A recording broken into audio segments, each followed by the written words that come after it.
What is going on, guys? Welcome back to the FAU Alternate channel. Today we are giving our bracket predictions from all our team members combined. We have 5 team members who are participating in this bracket, and we combined all 5 of them and calculated the average for pretty much each pick and prediction. So let's get into it and explain our reasoning and why we picked these games. So starting off with the East region, we start with UConn and Stetson.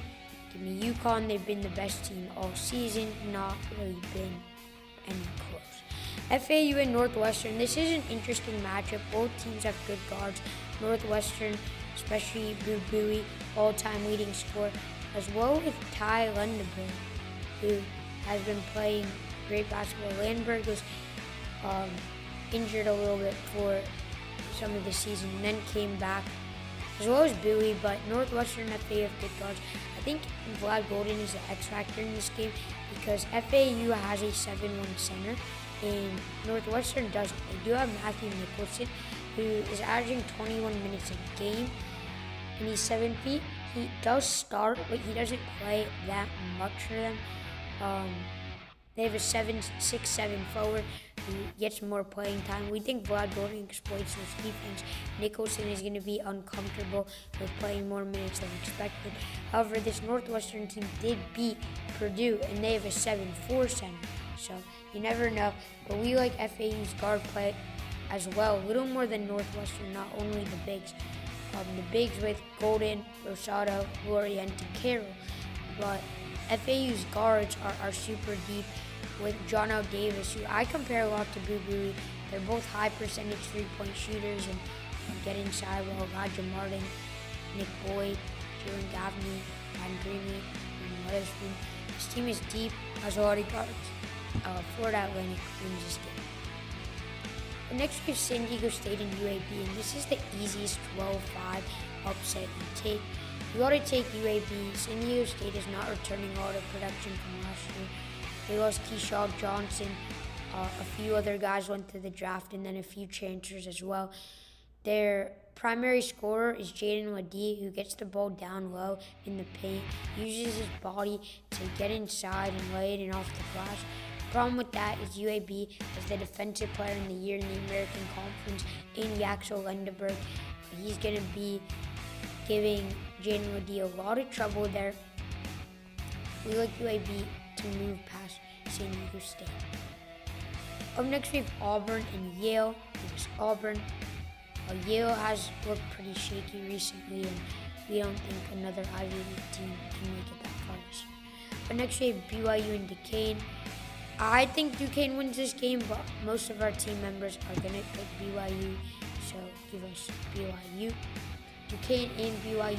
Duquesne is hot after winning the A-10 tournament, but BYU, they've been the more consistent team all season. They've had some really good wins. They shoot the three so much, and when they're on, it's hard to beat. Illinois and Morehead State. Illinois, Washington State, and Drake. We are gonna go with Drake. I'm a huge fan of DeVry. Washington State has been super cold lately with the minor shake-up injury of Jalen Wells and just losing some bad losses, like at home versus Washington, at Arizona State versus Colorado. Those aren't great losses. Give us Drake, who's playing really good basketball. Iowa State and South Dakota State. Give us Iowa State. Up next we have UConn and FAU, and I think UConn wins. I really don't see a pathway on how FAU wins. They're outmatched in every category. Clingan, I think, will just back down Vlad in the paint on every single possession, and FAU won't be able to do anything versus this UConn team. But we are going to go with FAU. I could see them winning. I could see their guards having a day with John L. Davis and Elijah Martin. So we're going to go with FAU. Up next we have Auburn and UAB, and we're going to go with Auburn. Eric Gaines and Yaxel Lundeberg have a good game for UAB. UAB can beat this Auburn team, but Auburn has Janai Broome, who's the best player from the high post. He's really good from the left elbow. That jumper shot he does is really good. Denver Jones has been shooting the three well, so give us Auburn. Next we have BYU and Illinois, and this is pretty much 50-50, but one more of us have Illinois moving on.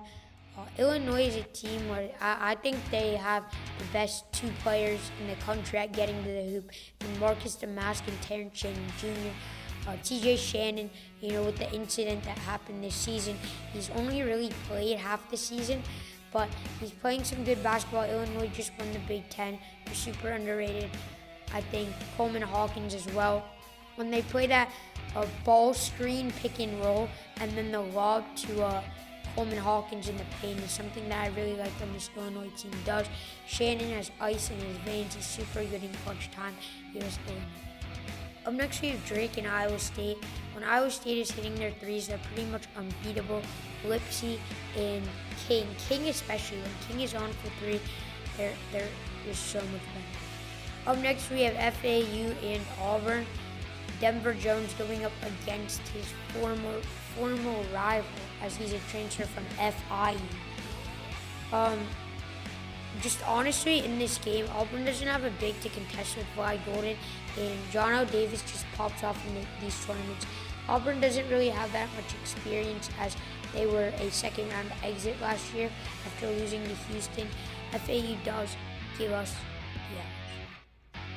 Up next, we have Illinois and Iowa State, and Iowa State is playing some really good basketball, as well as Illinois. Both these teams won their conference tournaments of their respective brackets, but I think Illinois would win this game, but the majority says Iowa State. Iowa State is just a better defensive team, and that's where I see Iowa State just doing better in this game, because they have the second best defense in the country. So give us Iowa State. And FAU and Iowa State, if this matchup happened, I think FAU would destroy Iowa State. FAU is better on the boards. They're way better offensively. Iowa State plays slow. They make you go in half-court sets. FAU, they're better at that. And they're not great at the three. Even though when they do shoot the three well, they're unstoppable. They're just not great at it, except when Trey King is on. But FAU's struggle is perimeter defense, and they have to be more aggressive from the perimeter. Coach May just can't figure something out from the perimeter. If Iowa State shoots the three well, we think they could win, but FAU moves on to the Final Four. Moving on to the West, U.S. North Carolina, Michigan State. Michigan State, Mississippi State's an interesting matchup. Just Michigan State is a little more talented. People forget they were a top 5 preseason team. And with the talent they have, like Xavier Booker, like Tyson Walker, like AJ Hoggard, this team has great guards. Give us them to move on. I would actually St. Mary's and Grand Canyon. And this, I know I said UAB was the most obvious 12-5, but this is the second most obvious 12-5 if you ask me. Grand Canyon wins this game. Tying Grant Foster will be a lottery pick next year in the NBA. This team is super underrated. They're super good. Give us the Lopes. Up next, we have Alabama and Charleston. Alabama just can't play defense. They lit up 117 to Kentucky, 105 to Florida, 100 plus the last game they played to Florida, I believe. Charleston is a team who shares the ball. They don't have one guy who's super gonna get to take the ball 90% of possessions. Charleston does have Rainey Smith though, who shoots it the three well and just has a lot of confidence. But Charleston shares the ball. They're unselfish. We like them here. Mark Sears though, if he has a game for Alabama, we could see the Tide winning this game. Up next we have Clemson and New Mexico. This is a tough one. I personally believe New Mexico does, and I believe our majority does have New Mexico. But PJ Hall, it's a coin flip of a game, because when PJ Hall is on, this Clemson team can make some noise in the tournament. But we are going to go with New Mexico. Donovan Dent. They have one of the best backcourts in the country with Donovan Dent and Jalen House. Give us the New Mexico. Up next, we have Baylor and Colgate. Colgate shoots a lot of threes. Baylor defends the perimeter well. Up next, we have Dayton, Nevada. We are going to go with Dayton there. Nevada is pretty cold right now after losing the first round of the tournament versus Colorado State. Up next we have Arizona and Long Beach State. Give us Arizona. Michigan State and North Carolina. This is a game we're going to go with North Carolina. And North Carolina is better inside this year, even without Caleb Love. I know he doesn't get inside, but Baycott has been a lot better this year than last year. RJ Davis, I'd say he's better than Caleb Love this year. He's been going off for games. He's really good at that floater when he gets in the lane. He was North Carolina. Up next we have Grand Canyon and Charleston. We are going to go with Grand Canyon. Tanya Grant Foster is going to win this game. And Charleston looked a little bit shaky in their conference tournament, going to overtime with both Stony Brook and Townsend. But they've proven that they can't defend the perimeter when teams shoot threes well, and that's what Grand Canyon does. Duke Brennan, best three-point shooter in the country. I don't care what anyone says. 52% from three, while taking the most attempts of anyone in the conference that Grand Canyon did. Give us the Lobos. Up next we have New Mexico and Baylor. Give us Baylor. Eve Misi, Jalen Bridges, two guys who Eve Misi, they play defense. They are Baylor basketball. They are guys who give their 100% effort every game, and Baylor's really good on the defensive end of the ball. Give us the Baylor. Up next, we have Arizona and Dayton. Give us Arizona. We think Arizona down low, even though Dayton does have that big guy, Umar Ballo. They're also very inconsistent from beyond the arc, but we believe they're going to turn it on for the tournament with Caleb Love, with Pele Larson, with Keyshawn Johnson. Give us the Wildcats. Up next, we have North Carolina and Grand Canyon. We are going with Grand Canyon here to upset UNC, and this game it's going to be a win for Grand Canyon if these two teams meet. Ty Grant Foster is going to exploit that weak UNC defense that no one sees. UNC is clearly overrated this year in our humble opinion, and Duke Brennan is going to be huge from beyond the arc. Up next, we have Arizona and Baylor. Give us Arizona. And then Grand Canyon and Arizona. Give us Arizona to advance to the final round. The Arizona-Baylor game is just going to come down to who can score more. It's going to come down to a shootout, clearly, and we trust Arizona in these shootout games. They've experienced so many of them already.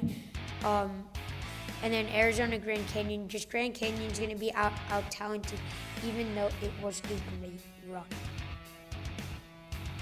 Moving on to the South, we're going to take Houston over Longwood. A&M and Nebraska, both teams lost in the semifinals of their respective tournaments. Here's the thing in this matchup.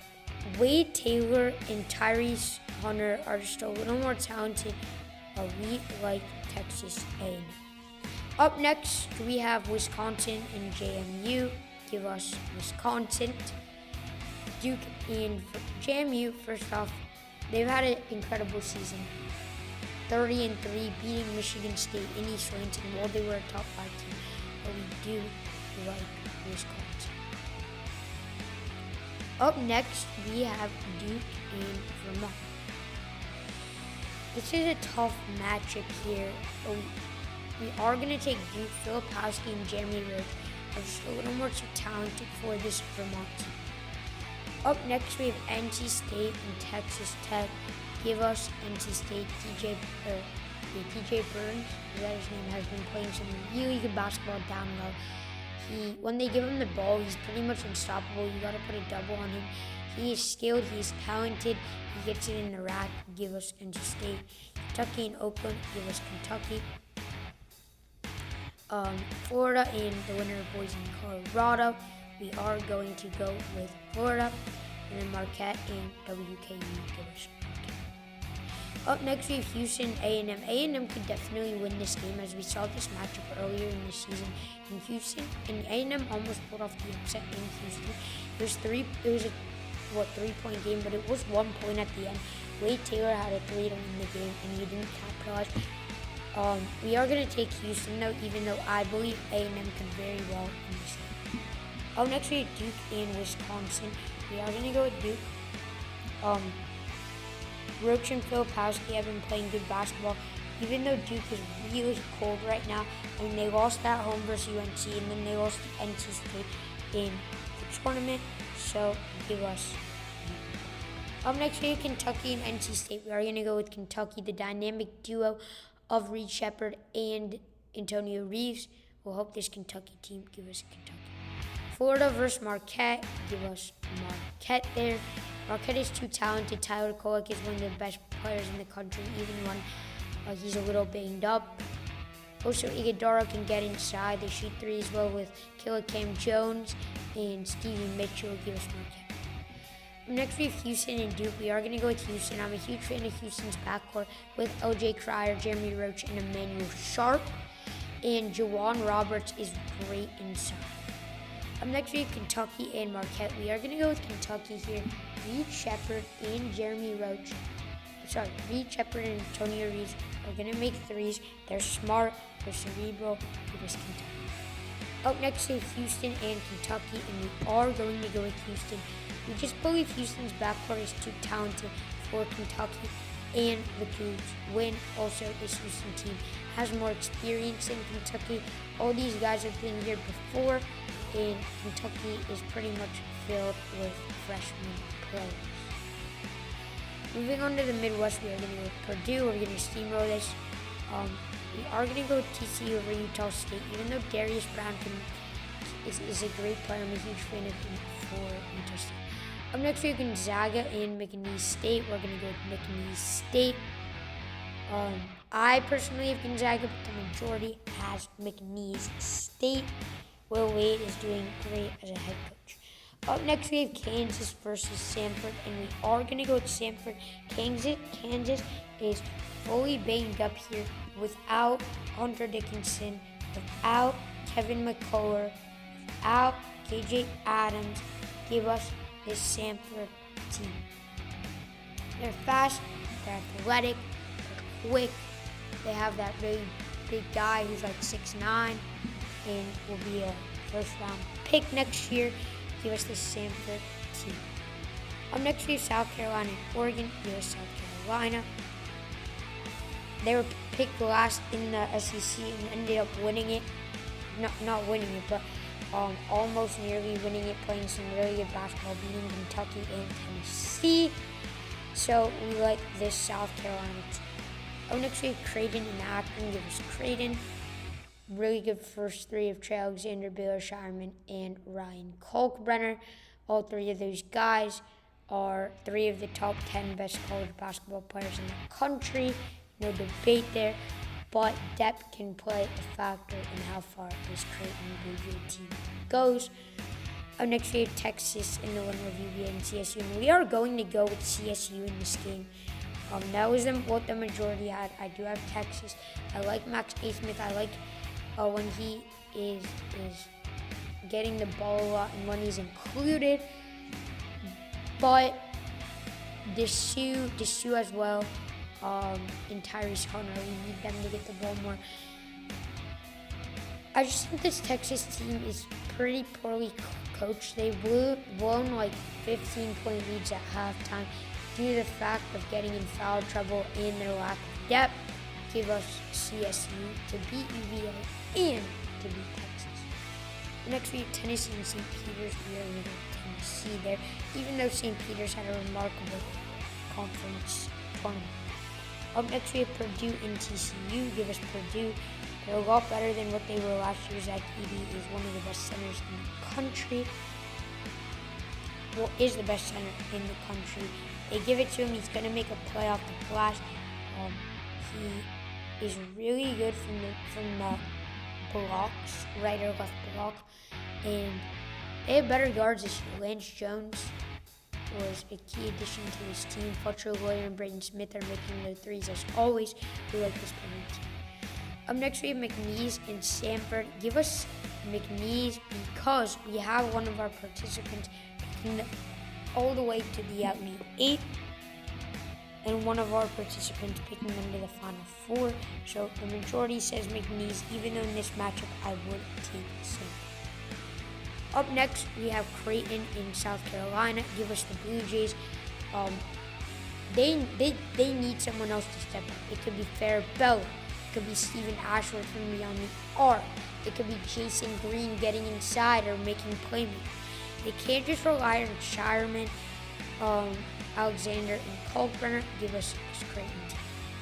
Up next, we have Tennessee versus UVA in the win versus CSU/UVA, but we are going to go with CSU over UVA. But give us Tennessee. Dalton Connect has been a stud this year, as well as Josiah Jordan-James from beyond the arc, and Zakai Ziegler, one of the best dribble drive players in the country. They have been doing a lot of ball screens, so give us this Tennessee team.